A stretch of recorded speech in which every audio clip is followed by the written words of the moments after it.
¿Qué tal amigos? ¿Cómo están? Bienvenidos a esta nueva cápsula de CyberMX, la comunidad más importante en ciberseguridad para Hispanoamérica. Y este día tenemos aquí una gran figura, un gran amigo, una persona muy importante dentro del medio financiero. Él trabaja para CI Banco y es responsable junto con el equipo de seguridad de la organización sobre los temas de seguridad. Él es Charles Eaton Correa. Y junto a Charles, mi compañero, amigo, el director general de Data Guarden, Jesús Navarro. Bienvenido, Charles. Hola, ¿qué tal? ¿Cómo están? Qué gusto tenerte por acá, Jesús. Como siempre, un placer charlar contigo y tenerte aquí como anfitrión. Muchas gracias, José Luis, y encantados, Charles, de tenerte en esta ocasión para platicar contigo acerca de las nuevas tecnologías que hay en temas de ciberseguridad. Será un gusto contar con tu opinión, tus recomendaciones y esa perspectiva personal que nos va a enriquecer mucho. Muchas gracias por invitarme. Muchas gracias, al contrario. Pues Charles, vamos adelante. Entonces nos gustaría empezar conociendo un poco más de quién es Charles Eaton, tu trayectoria, cómo has llegado a los lugares a donde estás y cómo has aportado en los proyectos más importantes alrededor de tu vida profesional. Ok. Para esto, bueno, tengo que decirles que soy licenciado en Ciencia de la Información por parte de UPIXA, Politécnico. Tengo una maestría en el Tecnológico de Monterrey en Administración, Campus Ciudad de México, que desgraciadamente pasó a mejor vida. Tengo 3 diplomados en el ITAM. Uno es de Desarrollo Gerencial, otro es Arquitectura TOGAF y otro es sobre PMO, todo lo que es gestión de proyectos. Y bueno, en cuanto a lo que es trabajo, yo inicié trabajando para el área de tecnologías, sistemas, en el 81, en una empresa que se llama Chicle Adams.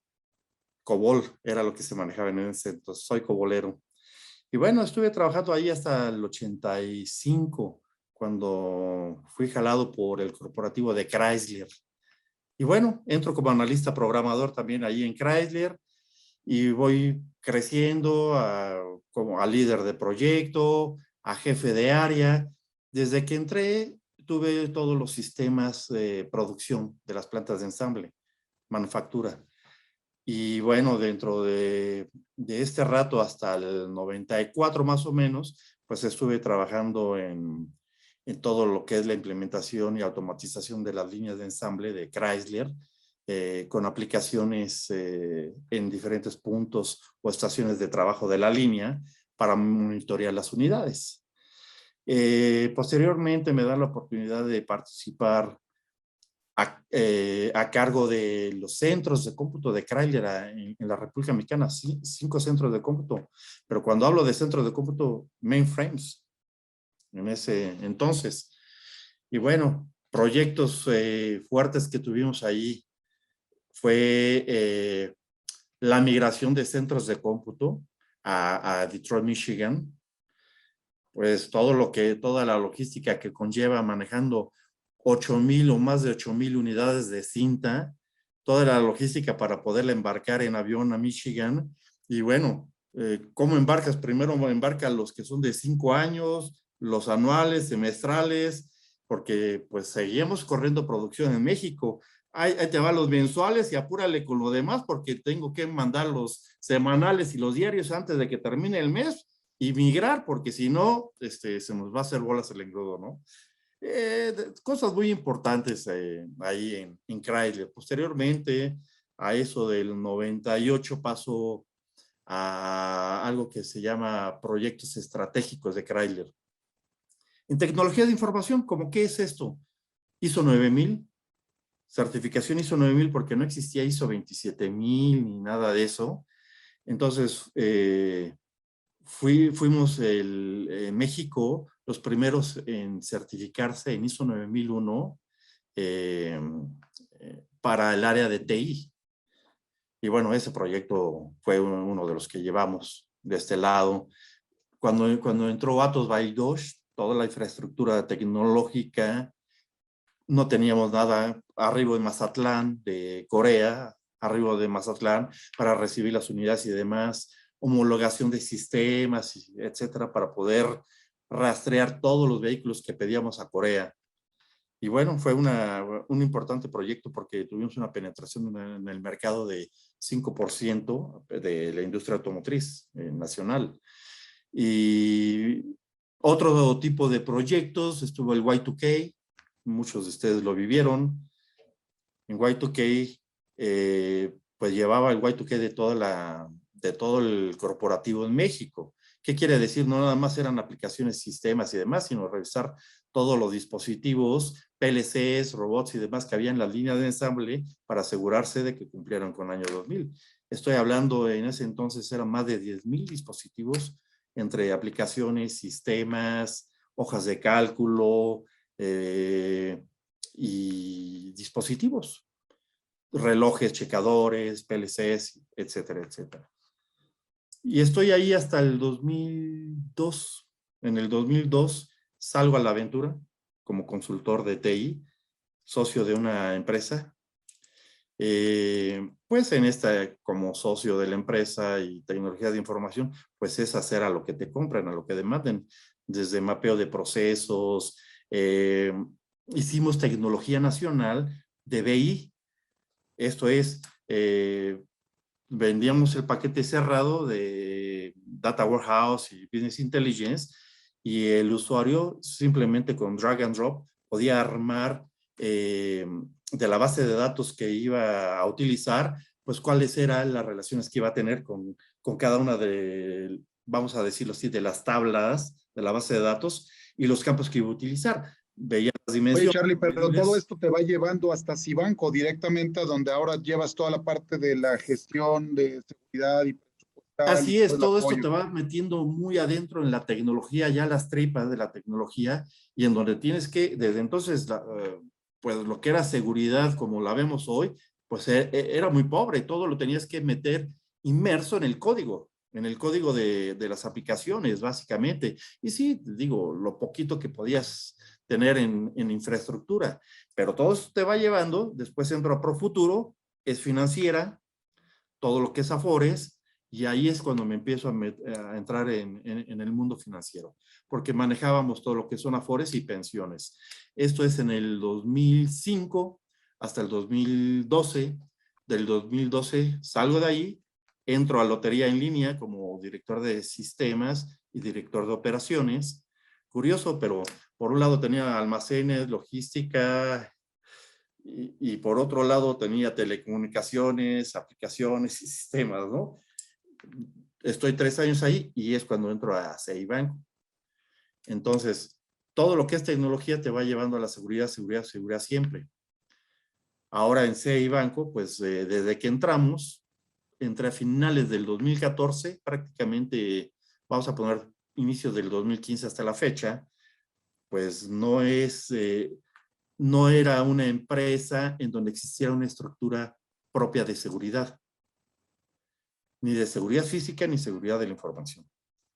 Porque es una empresa, como muchas actuales y financieras, relativamente pequeña, en donde en ese entonces, pues, si quieres crecer, tienes que empezar a meter infraestructura de tecnologías de información más eliminando las obsolescencias y meter mucha seguridad. Entonces, de no haber nada, actualmente te puedo decir que estamos protegidos en todas las capas y tenemos una seguridad bastante robusta. Pero cuando llegué en el 2015, prácticamente no había nada de seguridad de la información. Oye, ¿cómo ve Charles Seaton el tema de la ciberseguridad? Pasaste de mencionar, por ejemplo, lo de las cintas de respaldo, que era un mecanismo de respaldo como tal. Luego hablaste de cuando estabas en los procesos, ¿no? De manufactura, los PLCs, etcétera. Ahora en una vertical financiera. ¿Cómo ves al país? ¿Está débil? ¿Está maduro? Pensando si fuera del 1 al 5, ¿cómo nos ves a nivel de madurez? ¿Qué te parece todo lo que está haciendo, pues, las autoridades para reformar o para ajustar y apretar más el tema normativo? Claro.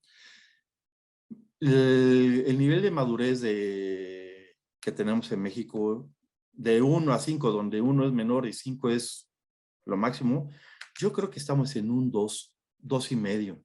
Honestamente, estamos muy mal en cuanto a madurez en seguridad. Hay muchísimas empresas, y también hablo de financieras, en donde la estructura de seguridad de la información es muy pobre.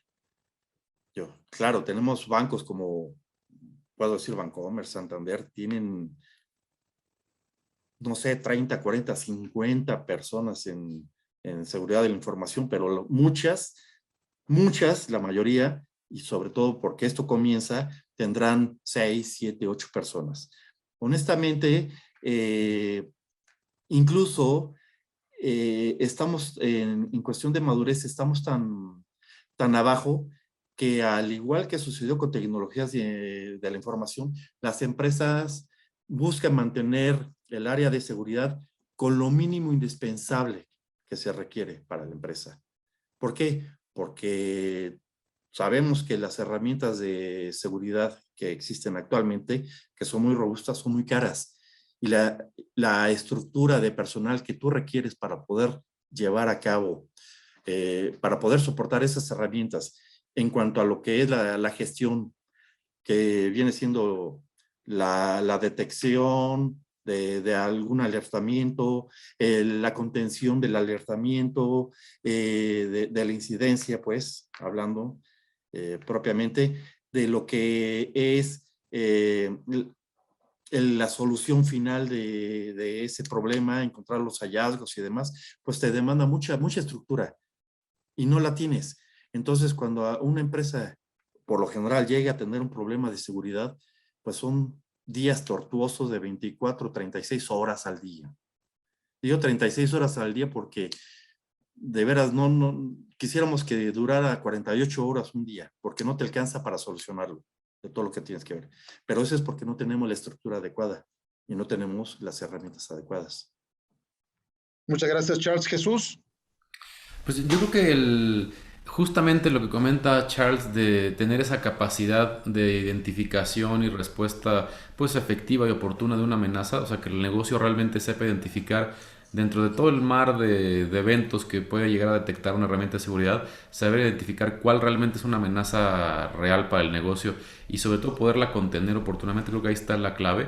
Y sí, efectivamente se requiere pues tener pues de entrar a una postura de seguridad muy madura y sobre todo pues ya una base tanto de infraestructura como de gente y procesos pues ya un tanto avanzados. Y sí, la verdad es que lograr ese tipo de madurez ya donde tienes esa capacidad de identificación y respuesta muy avanzados, pues sí se requiere estructura y sobre todo ya un cúmulo de experiencia importante, ¿no? Efectivamente hay infraestructura muy especializada que ya te permite pues hacer esa detección y esa automatización de la detección y en algunos casos proveer respuesta automatizada, pero sí efectivamente son inversiones significativas que hay que hacer, pero también pues hay que ponderar bien qué tanto es caro para el negocio o qué tanto es una inversión real que puede habilitar inclusive el nuevo negocio de manera estratégica. Porque el operar, y digo, lo hemos visto ahora con el tema de la pandemia, pues todos los negocios se volcaron hacia medios digitales de contacto con el cliente.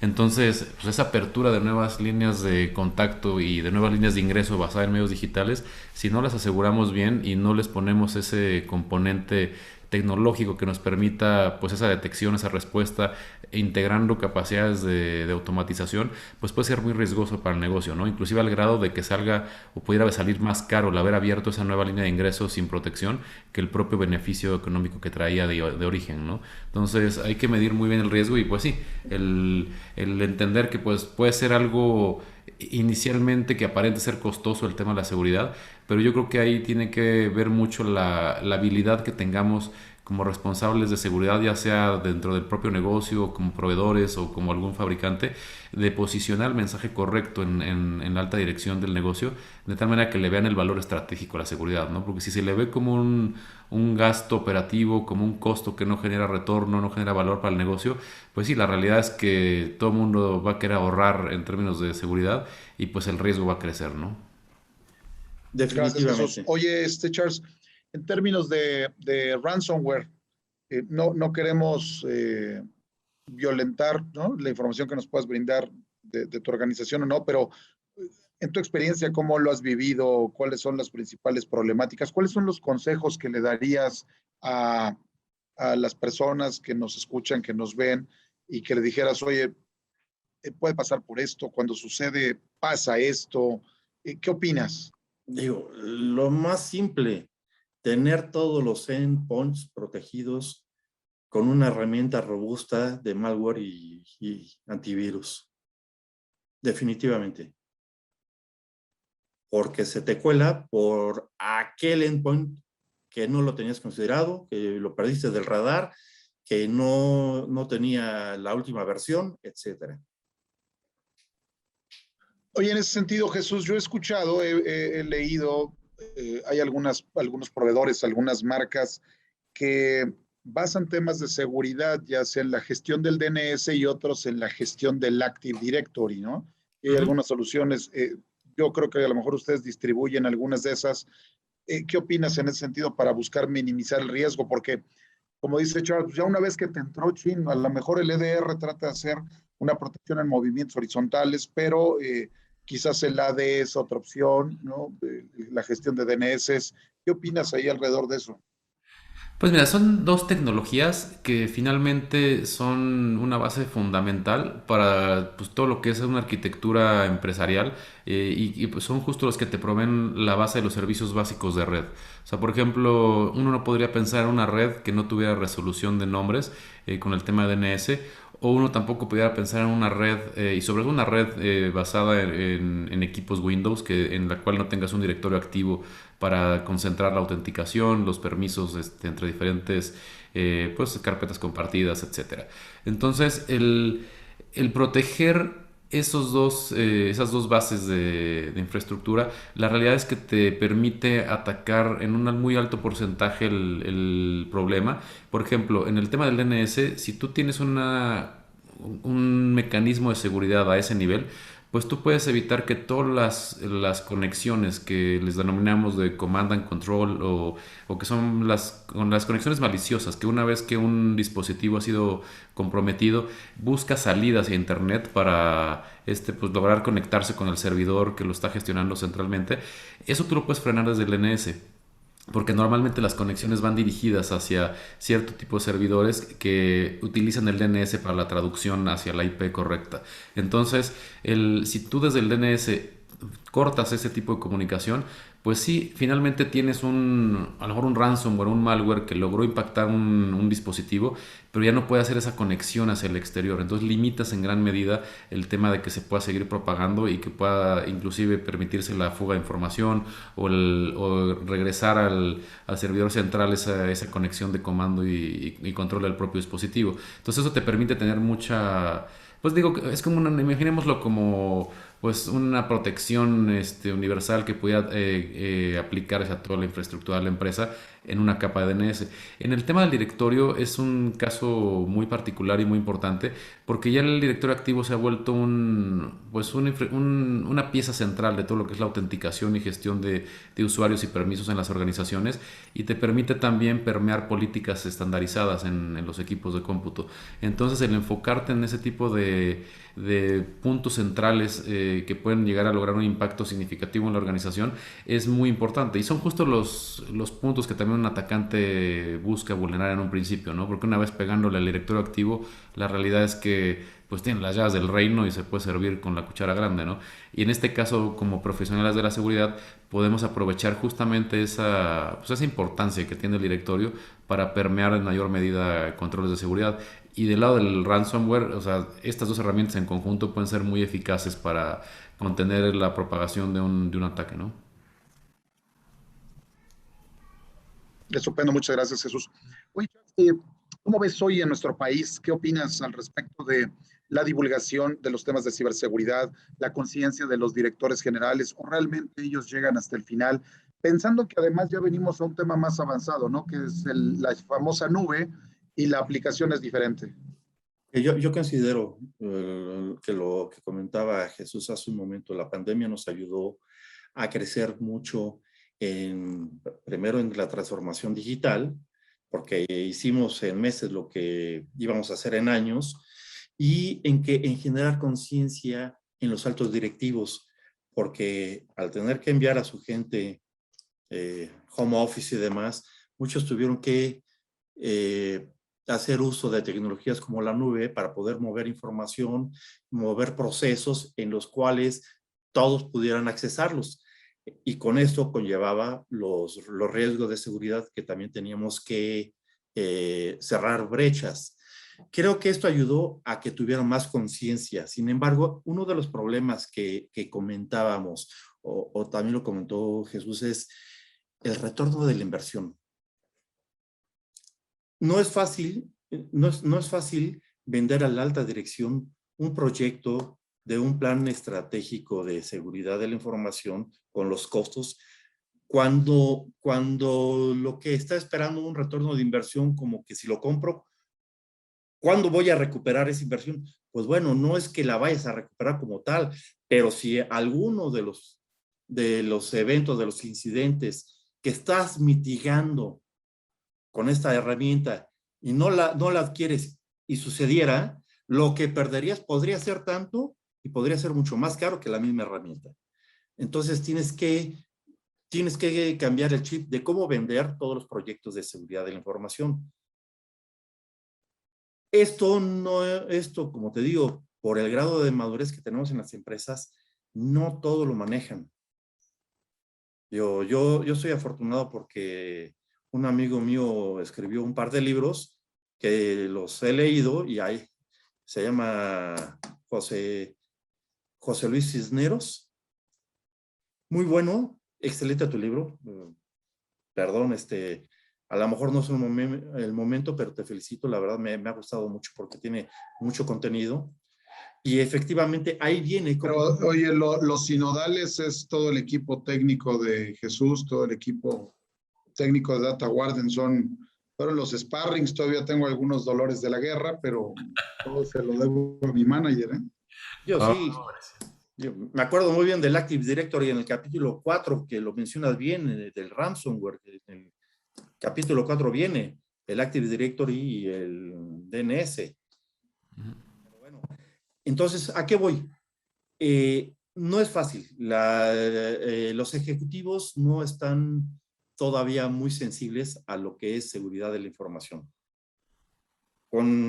¿Y por qué mencioné tus libros? Porque van enfocados a ellos. Yo creo que eso les va a ayudar mucho a que entiendan, cuando hablamos de ciberseguridad, de herramientas de seguridad de la información, la necesidad de clasificar datos, clasificar información para evitar pérdidas, fugas, etcétera. Eso lo van a entender cuando lean ese libro. Pero hoy por hoy no está, la mayoría en México no está sensible a lo que es seguridad de la información. Oye, Charlie, y la nube, ¿cómo ves la nube? ¿Es riesgosa? ¿Están aplicando ustedes algún tema ahí de seguridad? ¿Cómo lo estás viendo la adopción de la misma? La nube es el futuro. Es el futuro. Ya no se pueden concebir las empresas en donde toda la información la tienes inside. todo lo que era antes la zona militarizada, la zona desmilitarizada, la parte perimetral, la parte de redes, ya no lo vas a tener segmentado en esa forma. Ahora vas a tener tanto aplicaciones como datos en todo el mundo, repartidos en todo el mundo. Ahora, ese es el reto. ¿Cómo le vamos a meter seguridad a todo eso? Porque es lo que viene. Entonces, vas a hacer uso de nubes privadas, la tuya, públicas, claro, me cuesta igual más barato y más protegidos, y vas a tener información Insight y aplicaciones Insight, para que todas esas partes se hablen, se comuniquen, y puedas tener la velocidad de acceso de información que requieres y la seguridad que requieres. Pues ese es el reto que tenemos que hacer y al que vamos. Alguna vez un amigo mío decía, blockchain puede ser una solución para la transferencia de datos y el almacenaje de datos. Es cierto, y es a lo que vamos, pero apenas vamos a eso. Jesús, adelante. No, y es muy correcto. Yo creo que el tema de la nube llegó para quedarse. Es un tema que ya no tiene vuelta atrás.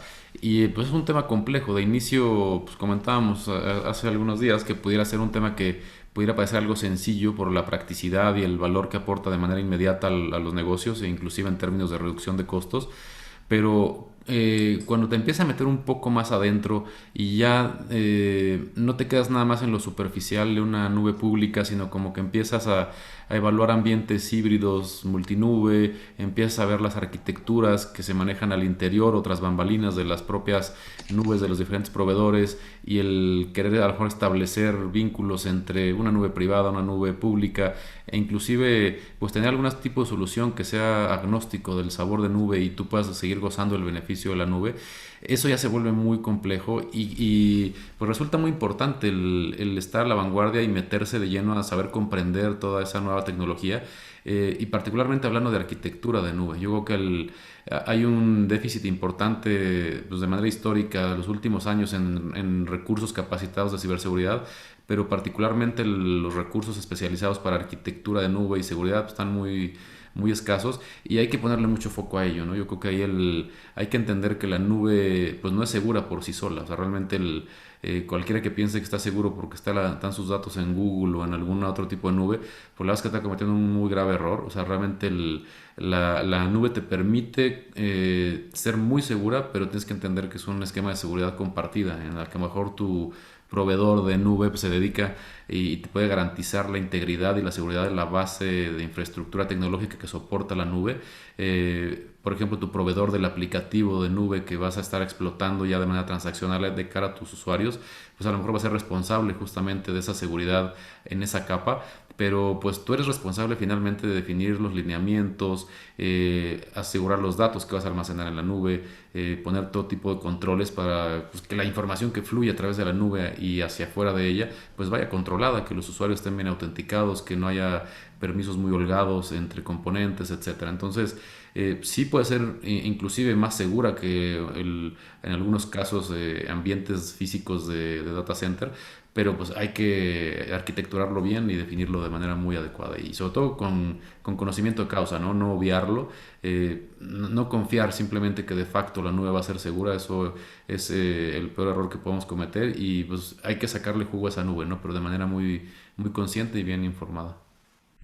Pues amigos, todos estos momentos fantásticos en las conversaciones con las grandes personalidades de TI nos brindan tiempo para más y siempre nos dejan con ese apetito como del postre. Así que muy seguramente, Charles, tendremos oportunidad de hacer otra conversación contigo, quizás inclusive como ya Jesús lo ha promovido en algún momento ya incluso presencial.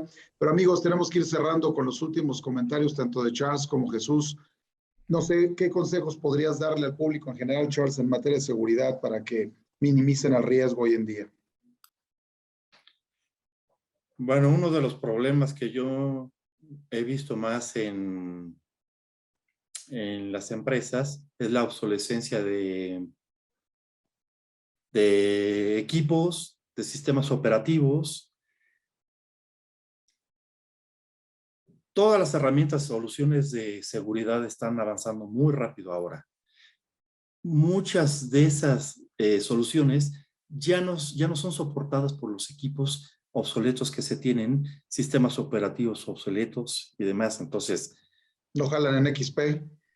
No jalan en XP, ya tenemos problemas con Windows 7, 8, pero bueno, uno es actualizar los equipos, hardenizarlos propiamente, tenerlos protegidos con esas herramientas.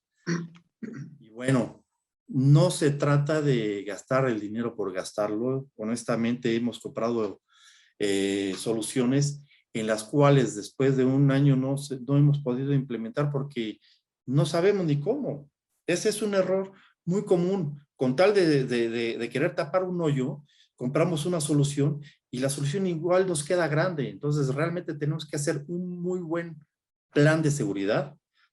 Los que estamos en instituciones financieras, tenemos que cubrir dos cosas. Las necesidades de la empresa, por un lado, y los requerimientos regulatorios por las entidades como CNBV, etcétera, etcétera, en otras. Entonces, tener un buen plan de seguridad e ir implementándolo, trabajándolo.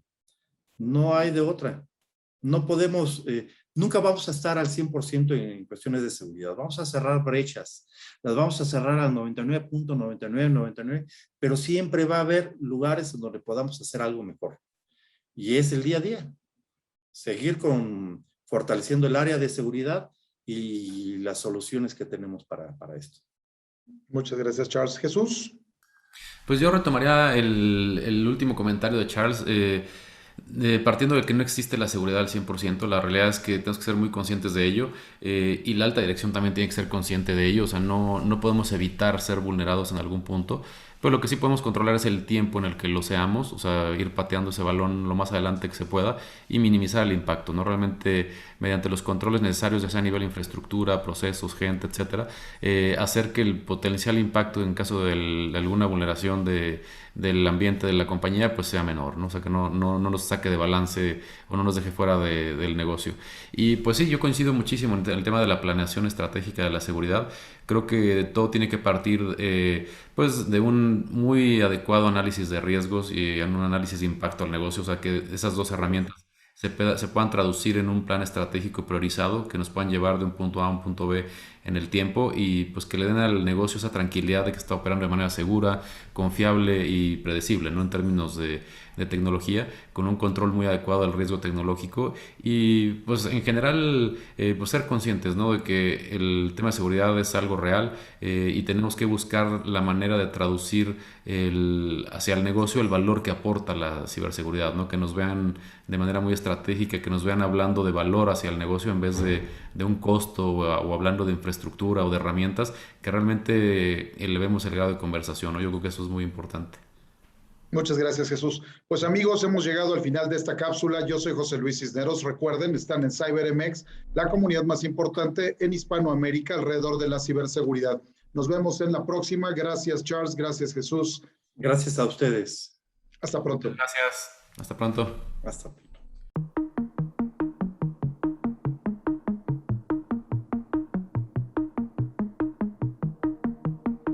Muchos al principio decíamos es la evolución del mainframe, ¿no? Tienes un mainframe y todos se conectaban a eso, pero esto es un poco más que eso, ¿no? La nube llegó para quedarse, tiene grandes beneficios para las empresas,